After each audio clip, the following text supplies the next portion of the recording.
Video में physics से related question answer होगा। ये शॉर्ट नोट्स टाइप का होगा, ठीक है। एमसीक्यू नहीं है, ऑब्जेक्टिव क्वेश्चन नहीं है, ये लघु प्रश्न उत्तर मोड में होगा। क्लियर? चलिए शुरू करते हैं। कुएं से पानी खींचने समय रस्सी के टूट जाने से व्यक्ति पीछे की ओर क्यों गिर जाता है? कुएं से पानी खींचते समय रस्सी के टूट जाने से व्यक्ति पीछे की ओर क्यों गिर जाता है? सही आंसर होगा इसका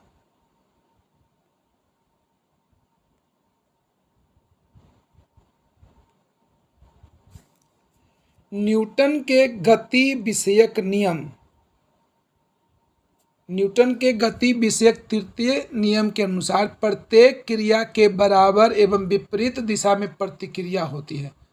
पानी के भार के बराबर एवं विपरीत दिशा में रस्सी के अनुदिश एक प्रतिक्रिया बल कार्य करता है, जो व्यक्ति को रस्सी टूटने की अवस्था में पीछे गिराने के लिए जिम्मेदार होता है। अर्थात इस कार्य में न्यूटन के गति के तृतीय नियम लागू होता है। परीक्षा में आपसे यही पूछा जाएगा कि इस घटना में न्यूटन के कौन सा गति का नियम लागू होता है, तो सही आंसर हो जाएगा तृतीय नियम। क्लियर? चलिए नेक्स्ट क्वेश्चन। पहाड़ों पर खाना देर से क्यों पकता है? पहाड़ों पर खाना देर से क्यों पकता है?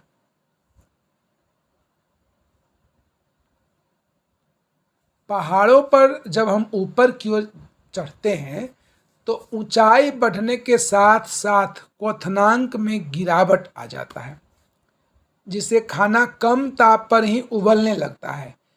ऐसी स्थिति में खाना वहां देर से पकता है। क्लियर? चलिए, लोहे का जहाज पानी पर तैरता है लेकिन सुई क्यों डूब जाती है ना? लोहे का जहाज जो उतना विशाल होता है, कोई कोई जहाज 1-1 किलोमीटर तक लंबा होता है और भी बड़ा बड़ा, लोहे का जहाज पानी पर तैरता है लेकिन सुई क्यों डूब जाती है?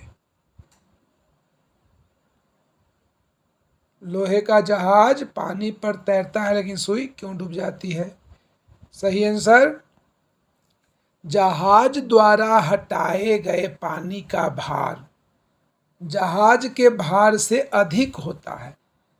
लोहे का जहाज पानी पर तैरते रहता है लेकिन सुई अपने भार के बराबर पानी नहीं हटा पाती है, जिससे वह पानी में डूब जाती है। क्लियर? जहाज के द्वारा जो पानी हटाया जाता है उसका भार अधिक होता है, जिससे जहाज पानी पर तैरते रहता है, लेकिन सुई अपने भार के बराबर पानी नहीं हटा पाती है, जिससे वह पानी में डूब जाती है। समझ रहे हैं? कमेंट कीजिएगा आप लोग, ये प्रोग्राम कैसा लगा। बस में खड़ा व्यक्ति अचानक बस के चल देने पर पीछे की ओर झुक जाता है ना, या पीछे की ओर गिर पड़ता है, क्यों? ये प्रश्न है। जहां जहां प्रश्नवाचक चिन्ह लगा हुआ है वो प्रश्न है। अब आप लोग स्मार्ट स्टूडेंट बन जाइए, ये नहीं बोलिएगा कि ये क्वेश्चन है कि आंसर है। जहां प्रश्नवाचक चिन्ह लगा हुआ है वो क्या है? क्वेश्चन है। अब आगे जो भी रेड में होगा वो मोस्टली क्वेश्चन ही होगा। क्लियर? और ग्रीन वाला आंसर होगा। तो क्वेश्चन क्या है? बस में खड़ा व्यक्ति अचानक बस के चल देने पर पीछे की ओर क्यों गिर पड़ता है? सही आंसर हो जाएगा, पढ़िए ध्यान से सुनिए। जड़त्व के नियम के अनुसार जब कोई वस्तु विराम अवस्था में है तो वो विराम अवस्था में ही रहना चाहता है, गति में है तो गति अवस्था में ही रहना चाहता है। ऐसी स्थिति में जब बस अचानक चल देता है, ठीक है, क्वेश्चन क्या है? क्वेश्चन को पहले समझिए। बस में खड़ा व्यक्ति अचानक बस के चल देने पर पीछे की ओर क्यों गिर पड़ता है? तो यहाँ न्यूटन की गति का प्रथम नियम लागू हो रहा है ना, जिसको जड़त्व का नियम भी कहा जाता है। बस के अचानक चल देने से बस के अचानक चल देने से व्यक्ति के शरीर का ऊपरी भाग विराम की अवस्था में ही बना रहता है, जबकि बस के संपर्क वाला भाग, नीचे का भाग यानी पैर, बस के साथ गति की अवस्था में आ जाता है, जिससे व्यक्ति पीछे की ओर गिर पड़ता है। मतलब ऊपर का भाग जो है वो क्या है, साइलेंट मोड में है, और नीचे का भाग बस के साथ गति में चल दिया, शुरू हो गया।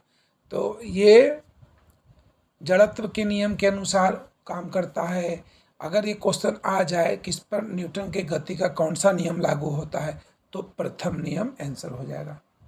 क्लियर? चलिए नेक्स्ट क्वेश्चन फिर उसी टाइप का है। चलती हुई बस के अचानक रुक जाने पर उसमें खड़ा व्यक्ति आगे की ओर क्यों गिर जाता है? चलती हुई बस के अचानक रुक जाने पर उसमें खड़ा व्यक्ति आगे की ओर क्यों गिर जाता है? यहाँ भी न्यूटन के गति का पहला नियम यानी जड़त्व का नियम लागू होगा। क्लियर? जड़त्व के नियम के अनुसार शरीर का नीचे का भाग जो बस के संपर्क में है अचानक विराम की अवस्था में आ जाता है ना। मतलब बस अगर रुक गया, बस में ब्रेक लगा तो पैर उसके साथ रुक जाता है, जबकि शरीर का ऊपरी हिस्सा जो पहले से ही गति में है वो मगन होकर अपना गति में चलते रहता है, इसलिए आगे की ओर झुक जाता है या गिर पड़ता है। क्लियर? चलिए नेक्स्ट क्वेश्चन। बंदूक से गोली छोड़ने पर पीछे की ओर झटका क्यों लगता है? बंदूक से गोली छोड़ने पर पीछे की ओर झटका क्यों लगता है? अब यहां भी गति का नियम है। देखिए आंसर देखिए, संवेग संरक्षण के नियम के अनुसार गोली में जितना संवेग परिवर्तन होगा बंदूक में भी उतना ही संवेग परिवर्तन विपरीत दिशा में होगा। परिणाम स्वरूप बंदूक पीछे की ओर धक्का देगा या बंदूक पीछे की ओर हटती है, जिसे पीछे की ओर धक्का लगता है। यहाँ भी न्यूटन के गति का तीसरा नियम लागू होता है। प्रत्येक क्रिया के विपरीत समान प्रतिक्रिया होता है। तो ये न्यूटन की गति का तीसरा नियम है। इसमें ये भी क्वेश्चन पूछता है। आजकल इस टाइप का क्वेश्चन पूछने का ट्रेंड फिर से आ गया है। Next question. पिसा की मीनार तिरछी होते हुए भी क्यों नहीं गिर रही है? पिसा की मीनार तिरछी होते हुए भी क्यों नहीं गिर रही है? बहुत आसान क्वेश्चन है। देखिए, संपूर्ण मीनार के गुरुत्व केंद्र से होकर जाने वाली रेखा उसके आधार से होकर गुजरी है, जिससे मीनार अस्थायी रूप से संतुलन बनाए रहता है। समझ गए? पिसा की मीनार का डिजाइन ऐसा किया गया है कि संपूर्ण मीनार के गुरुत्व केंद्र से होकर जाने वाली रेखा उसके आधार से नीचे आधार से होकर गुजरी है, इसलिए बैलेंस बना रहता है। क्लियर? चलिए नेक्स्ट क्वेश्चन। किसी पत्थर को हवा की अपेक्षा पानी में उठाना आसान क्यों होता है? किसी पत्थर को हवा की अपेक्षा पानी में उठाना आसान क्यों होता है? पानी में पत्थर पर ऊपर की ओर उत्प्लावन बल कार्य करता है। जब आप पानी के अंदर पत्थर में हाथ लगाते हैं तो एक और बल उस साथ साथ काम करता है, उत्प्लावन बल, जिससे पत्थर पानी में हल्का महसूस होता है। अगर यही स्थिति हवा में हो तो हवा में वो भारी महसूस होता है। ठीक है, तो पानी में पत्थर पर ऊपर की ओर उत्प्लावन बल कार्य करता है, जो पत्थर के वास्तविक भार का कम कर देता है। इसलिए पत्थर को पानी में उठाना हवा में उठाने की अपेक्षा आसान होता है। जब आप कार्य कर रहे हो और कोई और साथ कार्य करे तो वो आसान तो दिखेगा ही। तो यहाँ यह भी काम होता है। इस तरह का क्वेश्चन कभी कभी आता है। नेक्स्ट क्वेश्चन देखिए, इंग्लिश में भी आया हुआ है। बादलों वाली रातें स्वच्छ रातों की अपेक्षा अधिक गर्म क्यों होती है? बादलों वाली रातें स्वच्छ रातों की अपेक्षा अधिक गर्म क्यों होती है? बड़े दिनों के बाद इस बार 68वीं बीपीएससी में इस तरह का क्वेश्चन आया था, है ना? तो ध्यान दीजिए, अब कंटिन्यू आ सकता है। बादलों वाली रातें स्वच्छ रातों की अपेक्षा अधिक गर्म क्यों होता है? चलिए सही आंसर देखते हैं, इसको समझते हैं। बादल पृथ्वी के वायुमंडल से उष्मा विकिरण का कार्य को रोकते हैं, इसलिए बादलों वाली रातें गर्म हो जाती है। समझिए इसको, जब पृथ्वी अपने गर्मी को छोड़ती है तो उसको वायुमंडल ऑब्जर्व कर लेता है, और जब वायुमंडल में बादल की उपस्थिति अधिक रहेगा तो वो बादल वायुमंडल से जो विकिरण होता है उसको रोकेंगे, इसलिए पृथ्वी पर गर्मी बढ़ जाती है। तो साफ आकाश की स्थिति में गर्मी कम होता है, और बादलों वाली रात में, जिसको बदली बोलते हैं हम लोग देहाती भाषा में, क्या बोलते हैं? बदली। तो बदली वाली स्थिति में गर्मी ज़्यादा लगता है। नेक्स्ट क्वेश्चन, ये इंग्लिश वर्जन है, देख लीजिएगा आप लोग।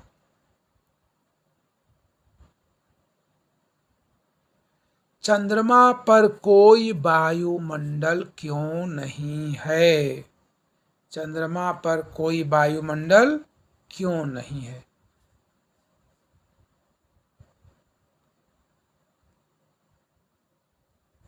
चंद्रमा पर गैसीय अणुओं का वर्ग, समझिएगा इसको, चंद्रमा पर गैसीय अणुओं का वर्ग माध्य मूल वेग वहां पर पलायन वेग से अधिक है, इसलिए चंद्रमा पर वायुमंडल का अभाव है।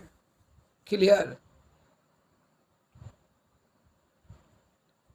गैसीय अणुओं का वर्ग माध्य मूल वेग वहां पर पलायन वेग से भी अधिक है, इसलिए वायुमंडल बन ही नहीं पाता है। बल्ब के टूटने पर तीव्र आवाज क्यों होती है? जब बल्ब टूटता है तो तीव्र आवाज फटाक से करता है, क्यों करता है? बहुत आसान है।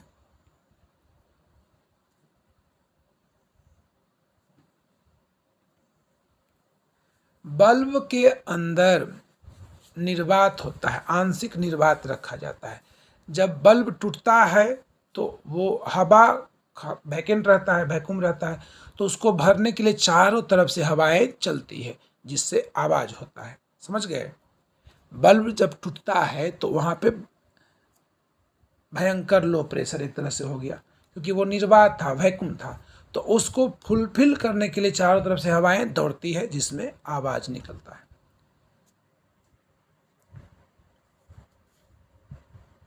क्लियर? इंग्लिश वाले भी देखते चलिए। नेक्स्ट, तारे टिमटिमाते हैं क्यों? तारे टिमटिमाते हैं क्यों?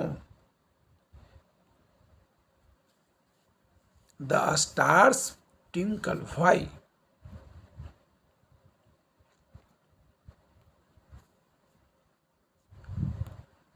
तारों का प्रकाश हम तक भिन्न भिन्न माध्यमों से होकर पहुंचता है। इस बीच क्या होता है कि कभी तारा का टिमटिमाना हमें दिखाई पड़ता है, कभी नहीं पड़ता है, और भिन्न भिन्न माध्यमों से होकर जब वो आता है प्रकाश, तो टिमटिमाता हुआ नजर आता है।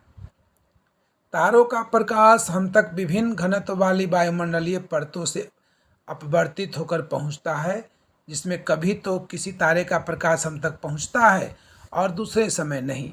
इससे तारों का टिमटिमाना प्रतीत होता है, या तारों के टिमटिमाने का एहसास होता है। सही आंसर क्या हो जाएगा? सही आंसर यहाँ हो जाएगा अपवर्तन के कारण। इंग्लिश वाले भी देख लीजिए, जूम कर देता हूँ थोड़ा सा, चलिए ठीक है।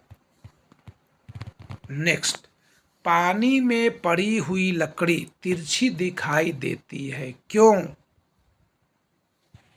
पानी में पड़ी हुई लकड़ी तिरछी दिखाई देती है क्यों?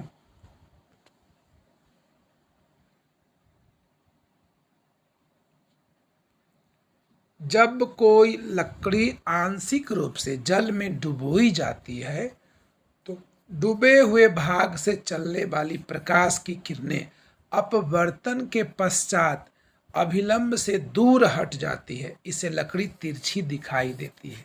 क्लियर? अगर ठेठ में समझा जाए तो प्रकाश के अपवर्तन के कारण पानी में आंशिक रूप से डुबोई हुई लकड़ी तिरछा महसूस होता है। क्लियर? आंसर क्या हो जाएगा? अगर इस तरह का क्वेश्चन आए तो प्रकाश का अपवर्तन। ठीक है, चलिए नेक्स्ट क्वेश्चन। ये इंग्लिश में दिया हुआ है आंसर, इंग्लिश वाले देख लेंगे। अब फिजिक्स है, केमिस्ट्री है, तो हिंदी से ज़्यादा इंग्लिश ही समझ में आएगा। नेक्स्ट क्वेश्चन, निर्वात में यदि एक पंख और एक लोहे की गोली समान ऊंचाई से गिराई जाए तो दोनों पृथ्वी पर एक ही बार पहुंचेंगे, है ना। निर्वात का मतलब हो गया वैक्यूम, जहां हवा भी नहीं हो। ठीक है, तो निर्वात में जब पंख और एक लोहे की गोली को गिराएंगे तो दोनों पृथ्वी पर एक साथ पहुंचता है। ठीक है, पहुंचता है, लेकिन क्यों पहुंचता है ना। क्वेश्चन यही है ना, क्यों पहुंचता है। चलिए देखते हैं क्यों पहुंचता है।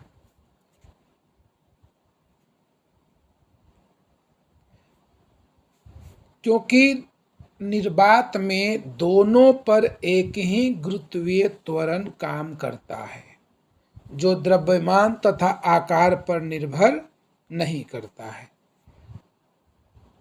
यदि यही क्रिया खुले वातावरण, मतलब जहां वायु उपस्थित हो, वहां किया जाए तो गोली जमीन पर पहले पहुंचेगी। क्लियर? तो इसका मतलब ये हुआ कि दोनों निर्वात की स्थिति में दोनों वस्तुओं पर एक ही गुरुत्वीय त्वरण बल काम करता है, जो द्रव्यमान तथा आकार पर निर्भर नहीं करता है। इसलिए गोली और पंख दोनों एक साथ पृथ्वी पे गिरता है।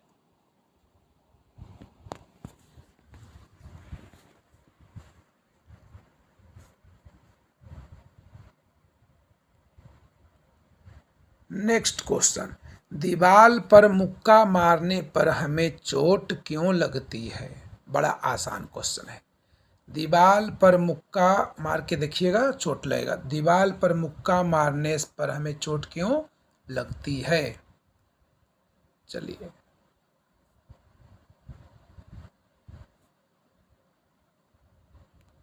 न्यूटन के गति के तीसरे नियम के अनुसार जब हम दीवार पर मुक्का मारते हैं तो दीवार की तरफ से भी प्रतिक्रिया व्यक्त की जाती है, जिससे हमें चोट लगती है।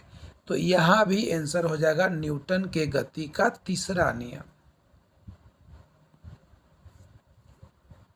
क्लियर? तो इस तरह से फिजिक्स से रिलेटेड कुछ प्रश्नोत्तरी हमने देखा, प्रश्न और उत्तर। तो इस तरह का वीडियो अगर कंटिन्यू करना है तो आप लोग कमेंट जरूर कीजिएगा। समझ गए?